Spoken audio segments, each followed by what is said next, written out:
దైవం అనుగ్రహిస్తే నీ సంశయాలు తప్పకుండా మాయమవుతాయి. కానీ ఎందుకు అనే ప్రతి ప్రశ్నకు నిజంగా ఇంతవరకు ఎవ్వరూ సమాధానం చెప్పలేకపోయారు. భవిష్యత్తులో కూడా అలా చెప్పగలరనే ఆశ ఎంతమాత్రమూ లేదు. నీవు అనుభూతి పొందుతున్న ఆ కాంతి నీ సద్భావనలు, నీ ప్రగాఢ ప్రేమానుభూతుల ప్రతిబింబమే. నీవు ఇంతవరకు ధ్యానంలో పురోగమించలేదనే భావాన్ని వదులుకోవాలి. సాధ్యమైనంత వరకు నిరంతర స్మరణ చేస్తూ ధ్యానాన్ని కొనసాగించు. నీవు భక్తి కలవాడవు కనుక ఇది నీకు కష్టం కాదు. మనస్సు, పదార్థం, ఆత్మల సహజ స్థితిని గురించి చెప్పమని నీవు అడిగావు.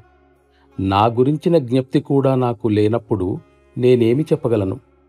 పోనీ నాకున్న విజ్ఞానాన్ని ఆధారంగా చేసుకుని ఊహించి చెబుదామంటే నేను శాస్త్రవేత్తను కాదు.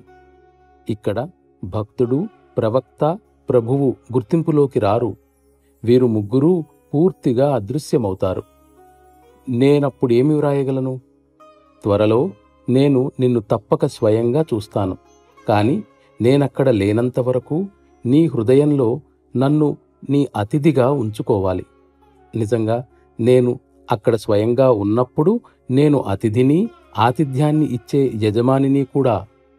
నీ ప్రార్థన, భక్తి, పవిత్ర భావాలతో ఇతరులను నీవు ఈ మార్గానికి తీసుకొని రాగలవు.